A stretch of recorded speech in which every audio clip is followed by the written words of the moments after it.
audio. Oh la vache, c'est quoi ce délire?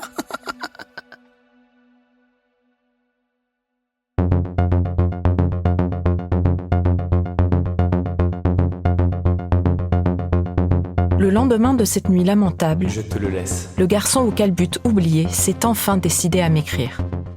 Toute la journée, j'avais attendu des excuses. J'avais espéré un coup de fil, qu'il me propose un café, qu'il me supplie à genoux de le pardonner. Et en fait, j'ai fini par recevoir un SMS. Un SMS. Le niveau 0 de l'implication. La communication sans prise de risque, l'évitement absolu, l'absence d'empathie, la manœuvre de pleutre. Et le pire, c'est que c'était même pas des excuses.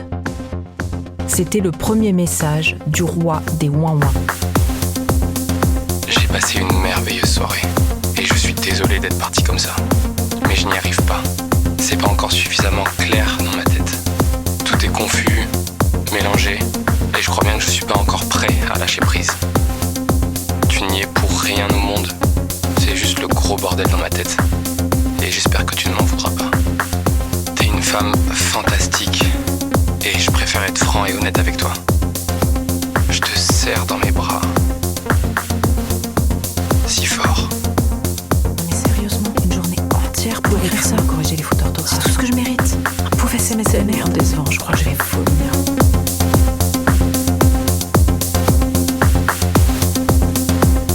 La dialectique du calbut sale, épisode 2, le roi des ouin-ouin.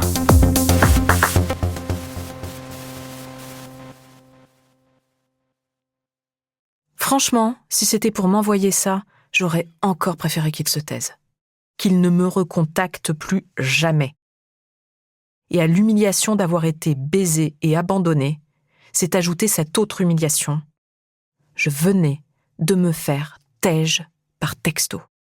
Analyse de texte, c'est pas toi, c'est moi. Diane Saint-Réquier, éducatrice sexuelle, fondatrice de Sexy Soucis. Et ce que je trouve surtout, ce que je trouve le plus typique, et c'est pour ça que j'ai eye roll, c'est vraiment tout le truc de genre, j'y vois pas clair, c'est pas clair dans ma tête. Et à la fois, j'ai eye roll, et à la fois, quand je te dis ça, je me dis, putain, j'ai déjà envoyé ce genre de message.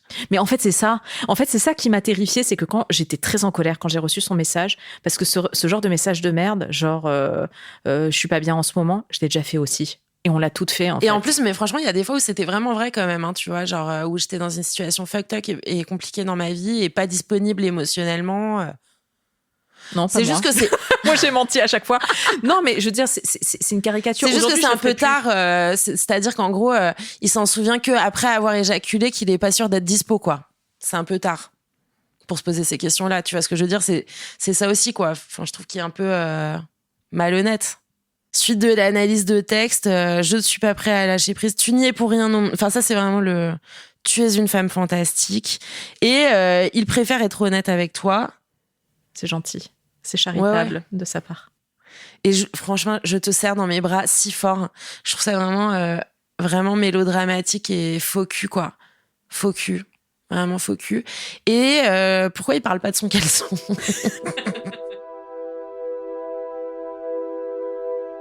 En discutant avec Diane, je me rends compte que ce qui me choque le plus, c'est que le gars ne m'a même pas demandé une seule fois comment j'allais. Comment est-ce que je me suis sentie le lendemain matin au réveil, l'état dans lequel j'étais après son départ, si j'étais pas trop fatiguée pour aller bosser. Rien. Preuve qu'il ne s'est même pas rendu compte qu'il avait une individu au bout de sa bite. Preuve que dans sa tête, il n'y avait aucune altérité. Je n'étais rien, ni personne. Le type avait tout bonnement baisé tout seul. Ouais, écoute, je t'appelle parce que j'étais chez le coiffeur, je me suis fait une nouvelle coupe de cheveux, je te la montrerai, tu me diras ce que t'en penses. Et il y avait Miossec qui passait à la radio, et là j'ai halluciné parce qu'il y a une chanson de lui qui s'appelle Le Chien Mouillé, qui raconte exactement ton histoire. Alors je te la lis, du point de vue du garçon évidemment, donc peut-être qu'on peut y trouver une réponse. Écoute. En silence, comme pour mieux m'égarer, pour ne pas te donner la chance, pour ne pas me laisser te confier ce qui s'agite dans ma panse, ce qui palpite dans mes pensées. De toute façon, ça n'a pas de sens, de toute façon, c'est embrouillé. Et puis, ça sent un peu trop l'essence, et puis ça sent le chien mouillé. Alors, n'y vois pas trop d'inconvénients si cette nuit, sur la pointe des pieds, en silence, sans rien avoir à rajouter, je descends l'escalier comme on danse, le pantalon perdu sur les souliers, en laissant mon slip éminence perdu sous le sommier. C'est dingue, non ? Lui, c'est un slip éminence qu'il porte, mais c'est un peu une histoire de caleçon, lui aussi. Je peux poser des questions ? Bien sûr. Il s'en est rendu compte que tu n'avais pas joui ? Caroline de Haas, militante féministe. Je trouve que c'est une excellente question. Je veux dire, c'est bizarre quand même que sa partenaire ne jouisse pas et genre, c'est pas normal. Enfin, je sais pas. Non, je sais pas, on pose la question, non ? Enfin, moi, je suis une partisane du débrief. Je pense qu'il faut débriefer après chaque rapport sexuel pour vérifier que ça a été, que c'était bien et que peut-être qu'on n'a pas joui, c'est pas grave, mais au moins qu'on soit OK sur le fait que c'est pas grave, quoi. Bref, pardon. Donc, il t'a pas posé la question ?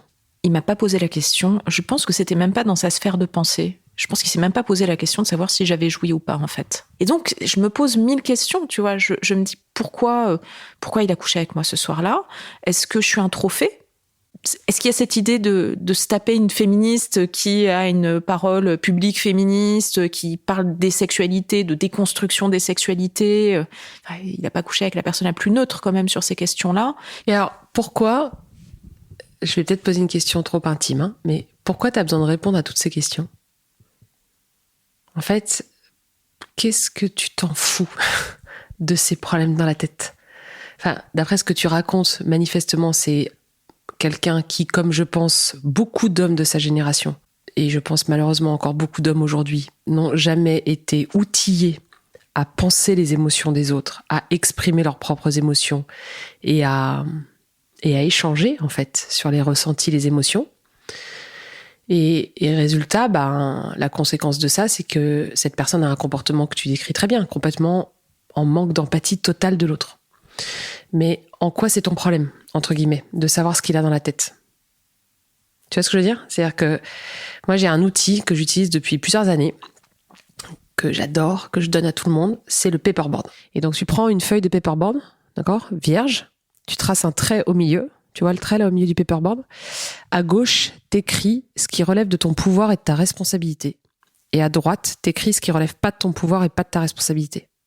Et tout ce qui est à droite, tu te le sors de ta charge mentale.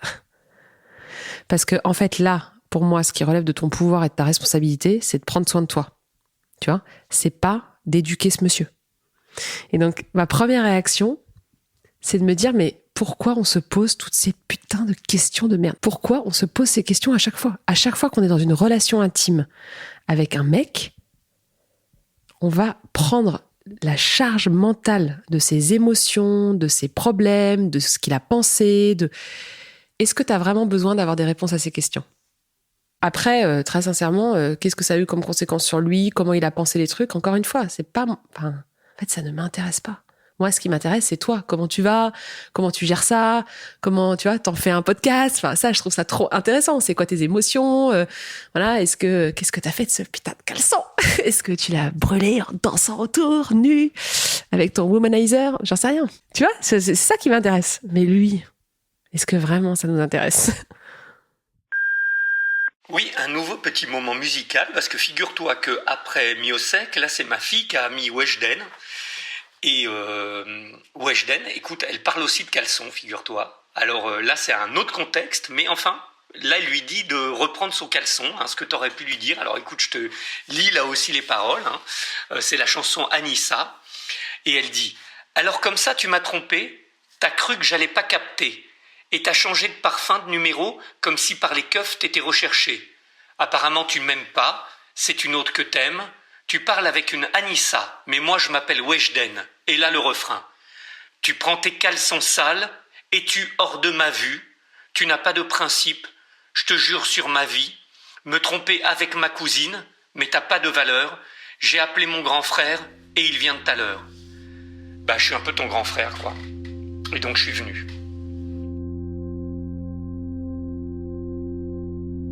Allô ?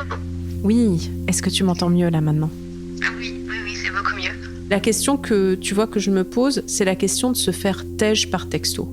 Ça raconte quoi de notre société, tu vois, en général ? Pour moi, c'est une question quasiment philosophique que tu poses, c'est qu'est-ce que les autres nous doivent ? Maya Mazorette, journaliste et spécialiste des questions de sexualité. Et en fait, à partir du moment où on a couché avec quelqu'un, à quel point ça nous engage ultérieurement. Et il y a des personnes pour qui ça n'engage pas grand-chose. C'est-à-dire que voilà, il s'est passé un truc à ce moment-là, et ensuite, une fois que c'est terminé et je ne te dois rien, et si je veux plus jamais te reparler, eh ben, je te parle plus. De la même manière qu'il faut être deux pour faire la paix et un seul pour faire la guerre, alors pour discuter, il faut qu'il y ait deux personnes qui ont envie de discuter, et quand on veut rompre avec quelqu'un, c'est une décision unilatérale. Mais malheureusement, dès qu'on parle avec quelqu'un, que ce soit par texto ou en réel, alors on ouvre la porte pour que l'autre soit en désaccord avec nous, et ça ne sert à rien. C'est-à-dire qu'une discussion de rupture avec quelqu'un, même si ça peut être l'occasion de, je sais pas, d'expliquer plus gentiment les choses, ou au moins de respecter les règles de politesse, ça ne sert à rien d'autre qu'à perdre du temps et à retourner le couteau dans les plaies. Et je suis pas sûre que ce soit une super idée de faire ça. Et je me demande en fait comment ça se fait que on a établi que la politesse, c'était de se quitter en vrai, en face à face, avec une espèce d'explication qui n'a aucun sens, alors qu'en vrai, cette conversation-là, elle n'a pas lieu d'être. Est-ce que c'est pas quelque part brosser l'ego de la personne qui est en train de se faire quitter, à lui dire non, c'est pas toi, c'est moi, non, toi t'es génial, non, j'ai passé une nuit géniale. C'est un peu comme si on était en train de se faire un cirque dont la fin était déjà écrite. Et que si ça se trouve, ce mec-là, il a vraiment voulu t'épargner un moment inutile où il t'aurait dit des choses que t'as pas besoin d'entendre. Mais j'ai une question indiscrète quand je t'entends là comme ça, mais tu t'es déjà fait tège par texto ? Je me suis jamais fait têche du tout, ma chère amie. C'est peut-être pour ça. Du coup, ça colore un petit peu mon jugement sur ce qui vient d'arriver, mais moi, je me suis jamais fait jeter de ma vie. Parce que c'est toujours moi qui pars. Donc, il me manque une expérience fondamentale de l'humanité, j'en ai bien conscience. Et c'est vrai que peut-être que j'ai plus de facilité à me mettre dans ses baskets à lui que dans tes baskets à toi.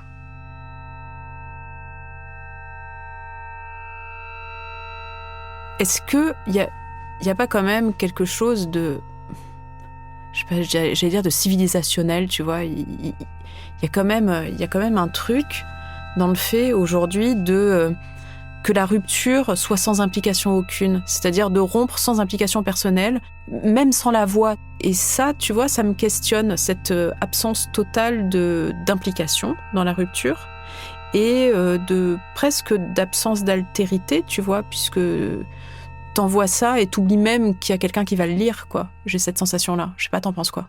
Alors, bon, moi, ce texto, je m'en souviens, parce que tu me l'as forwardé, je pense, 2 heures après. Xavier Delaporte, journaliste, producteur de radio, spécialiste des questions numériques. Bon, évidemment, j'étais pas tellement d'accord avec ce que tu disais. Bon, d'abord, je pense que c'est injuste de dire qu'il n'y a pas d'implication du texte. Il y a effectivement le fait de t'épargner la réaction et que tu maîtrises, disons, l'argumentaire sans être interrompu. C'est ça l'avantage du texto, tu vois, c'est que tu peux réfléchir, tu poses un argumentaire et t'as personne en face qui fait une tête bizarre, ou qui se met à pleurer, ou qui gueule dessus. Mais c'est pas vrai qu'il n'y a pas d'implication dans un texte. La preuve, là, le mec, tu vois, c'est-à-dire qu'il va se retrouver exposé avec X personnes qui vont faire l'exégèse de son pauvre texto qu'il a envoyé super mal, tu vois, tu peux pas dire qu'il n'y a pas d'implication dans ça. Tu vois, à la limite, il aurait passé un coup de fil, t'aurais aucune archive. Là, t'as une putain d'archive, tu vois, que tout le monde regarde. Il fait, ouais, non. Donc, tu peux pas dire qu'il n'y a pas d'implication. Donc, premier truc. Bon, par ailleurs, je veux dire, t'es une littéraire, tu sais qu'il y a des implications dans le texte. Je veux dire, il passe dans le texte des émotions, tu vois, des hésitations, des redites, etc. Bon, donc, tu vas pas me défendre, si tu veux, de manière honnête, le fait qu'il n'y a pas d'implication dans un texte. Après, et si c'était vrai qu'il était mal dans sa tête ? Et si c'était vrai ? Non mais tu vois, je veux dire, tu peux pas non plus complètement mettre de côté cette hypothèse. Après, il y a la question de les formules qu'il emploie, etc. Bon, et c'est vrai que j'ai un souvenir, si tu veux, d'un texte qui n'était pas d'une fondamentale singularité dans les arguments qu'il employait, la manière dont il les enchaînait, etc. Et effectivement, il y avait quelques lieux communs. Bon, voilà. Mais d'abord, il y a une réflexion théorique à avoir sur la question du lieu commun, y compris dans le discours amoureux. Enfin, c'est-à-dire que, tu vois, un truc, si c'est un truc, une formulation, si c'est devenu un lieu commun, c'est qu'à un moment, ça a été une vérité. De nouveau, l'histoire aurait pu s'arrêter là. D'ailleurs, dans un premier temps, je n'ai pas répondu à ce SMS. Je me suis dit que ça n'en valait pas la peine. Et puis tout à coup, 2 jours plus tard, allez savoir pourquoi, ça m'a pris. J'ai hésité à te répondre, mais tu vois, je vais le faire quand même. Même si ma première réaction aurait plutôt été de te dire de boire mes règles avec une paille et une ombrelle. Mais si ça peut éviter à une autre femme de se retrouver semi-nue à 3h30 du mat avec un emballage de capote au sol et un caleçon sale, alors ça en fera au moins une de sauvée. Ouais, c'est ça, bois mes règles et avale bien surtout. Et là, ça l'a réveillé. Et il m'a laissé un long message. Un interminable vocal de 3 minutes. Wa wa wa wa wa.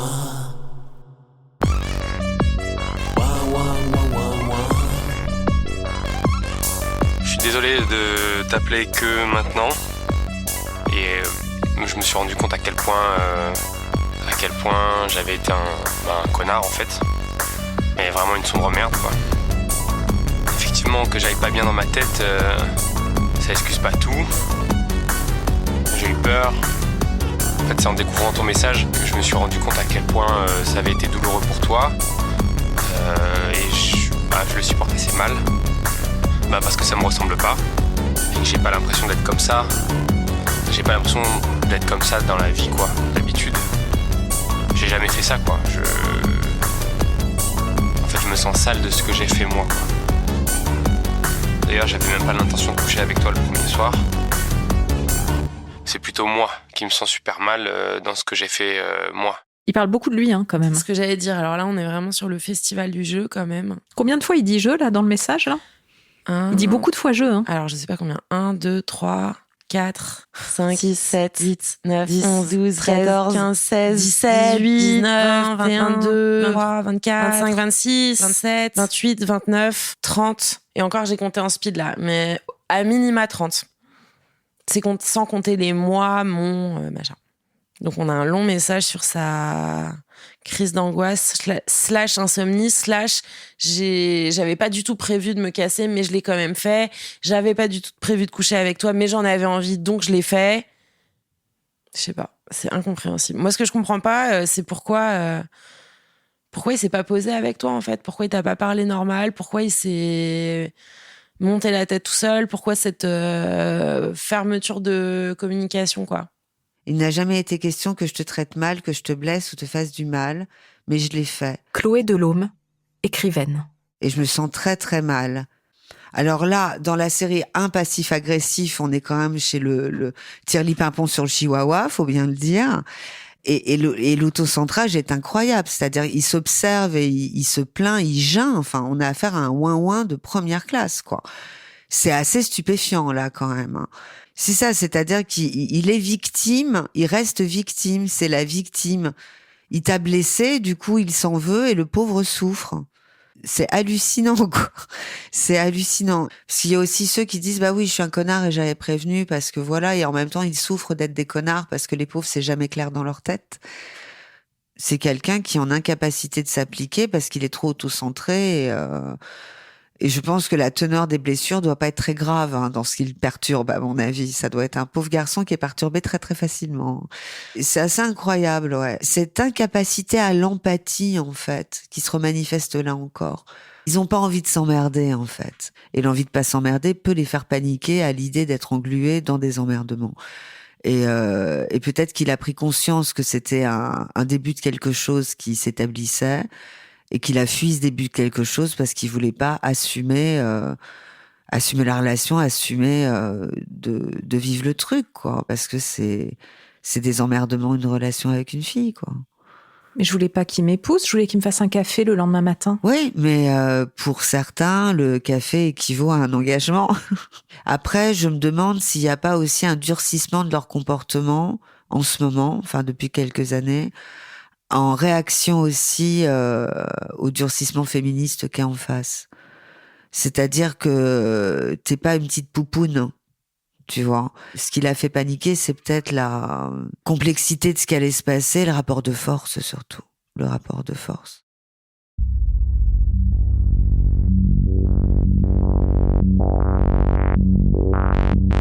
Et si c'était ça la raison ? Une histoire de rapport de force ? Et si c'était que le garçon au calbut avait eu peur ? Peur de perdre le pouvoir. Tellement peur que le seul moyen de repartir la tête haute, c'était de m'humilier. Et si c'était pour me faire perdre le contrôle de la situation ? Parce que les femmes qui contrôlent, en général, quand on veut les casser, c'est d'abord au lit que ça se passe. Je suis désolé de t'appeler que maintenant. J'ai bien vu ton message, excuse-moi sincèrement.